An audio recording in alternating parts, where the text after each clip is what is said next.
masks, Vakama? Toa Lhikan? Not yet, but with the right disc. But first, the city needs your help. My help?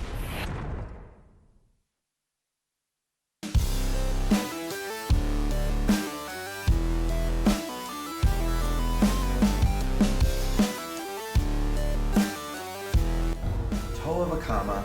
I recall when he showed up on my doorstep in the dead of winter. Surprisingly, no packing material, but he came safe rolling in the box inside this fine canister. This is when we were introduced to the darker scheme of more of a crimson-like color. Heck, comparable to the Crimson Ranger in Hurricaneger, also known as Power Rangers Ninja Storm. Vakama remains one of my favorites. I absolutely adore all of these mask styles, as it is the Mask of Invisibility. The Kanohi Huna, which I find to be superior in both color and design to when he becomes a Turaga, but that is part of the aesthetic of the Toa Metru.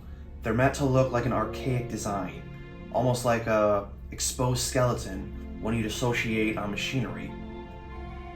But Vakama, of course, has plenty of armor. I do love the shoulder pads, even the knees up here, because unlike the Toa Nuva, they actually have bendable and articulate knees. In fact, my best friend, he always loved making their knees look bent as it looks more natural. Yep, that's ironic. Making a mechanical figure look more natural, as they are biomechanical, but organic entirely on the inside. Plus, Vakama is the only Toa, technically, with a disc launcher, as it is his main tool. And just like the Toa Nuva, we have silver-based tools rather than that of their own color scheme. Really love that aesthetic choice. Gives it a more believable look. And yeah, he still fires it without any issue. Although he forms the mentor role we know from the first movie and even the comics, as a Matoran, Vakama was a humble mask maker. In fact, you'd never guess that he'd become a Toa. But Lhikan saw the potential in him, which is why he chose to transfer his power to the Matoran, beyond his own expectation. Of the two Kanohi Huna designs we have, I do prefer this as my absolute favorite. I've always thought it looked like a gas mask. However, this is my absolute favorite design of any head in Bionicle. Yes, it is fully compatible with a standard mask, but it also fits these, as LEGO at this point, in 2004, had dropped the whole motif of knocking masks off. And I do prefer the fixed position. We play the heck out of these figures. We loved role-playing, especially going beyond what Bionicle was at that point. But that plays in to all the speculation we had leading up to 2004, because at the end of the last comic on Matanui, Vakama, as a Turaga, put out the Toa Nuva are not the first Toa. But as we found out, it was a sacrifice. Matoran into Toa, Toa into Turaga. Lhikan being no exception.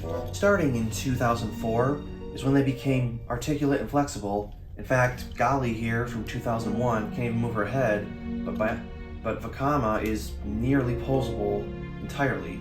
He's even got the extra elbow joints while she only has it designed. But yes, the pose is much more what you'd associate with an action figure. So you could say Matanui in 2001 was limited, but it still counts as an action figure. Apart from their colors, masks, and tools, the Toa Metru are essentially the same mold of the figure, but we do have slight differences, such as Vakama's torso here is shorter than Vakama, also her head is mounted vertically rather than horizontal. However, we all know their personalities are very distinct. Lhikan was a leader, longtime Toa, ready to pass on his skills and abilities to the Matoran with his Toa stones. Vakama being a teacher, Anuma being a carver, and of course, Vakama as the mask maker. Wouldn't expect them to be the prime candidates, but Lhikan knew what he was doing.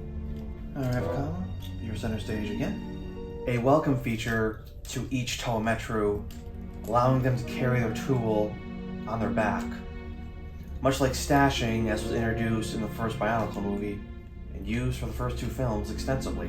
I love the fact that I fell in love with the figure before the character, because as he is the protagonist of Bionicle, Legends of Metru Nui, and Web of Shadows, I didn't expect to carry the role of Toa as extensively as he did. But it's incredible that by leading the Toa Metru, the Hortica, and just the movies in general, wouldn't expect his story to be so deep. And that's the beauty of Bionicle. Essentially, it started with Vakama in his perspective, and is carried from the first year all the way through into 2009. It started with him and his influence. We can even look to Lhikan and know exactly where he got it. I mean, just watching his story and how it transcends from his character as a Toa to Turaga, then to the Toa Mata, the Vianika, and so on. To be factual, it makes sense to watch the Bionicle films in 2, 3, 1, as it does make more sense, especially with somebody being introduced for the first time. But as we describe Bionicle characters as dynamic, Vakama we can see in full force through the comics, the figures, and especially the movie, from the point of just being that Matoran into the Turaga he eventually led into Motunui. The introduction and the narration you receive in the comics and the films. He details Bionicle, Motunui's struggle, attempting to awake against his brother Makuta, but you're right there with him through the first moments. He carries the story, leading the Toa to their duty and uniting all Matoran into their destiny. Vakama is reliant. He's taken the role of Matoran into Turaga. He's fought Makuta himself. He witnessed Makuta's escape. He even created the Vahi, the Mask of Time. It's easy to say, Bionicle wouldn't be where it is without him. The characters wouldn't have the influence and the guidance that he has provided.